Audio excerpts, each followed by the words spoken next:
Now, let me show you how you can reply to one specific person in a group chat on the iPhone. So what you have to do is to, of course, open up the Messages app like this, and I'm inside of a group chat.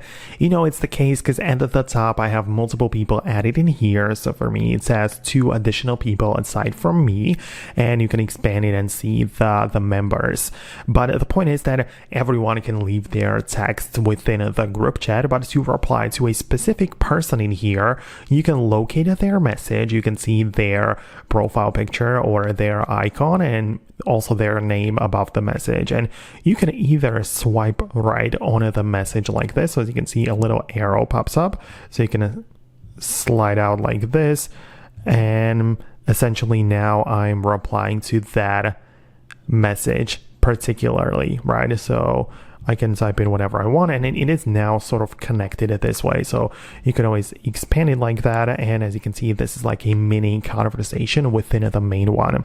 Or you also have the same option of going there, but instead of swiping right, you would hold down on the text bubble and click on reply.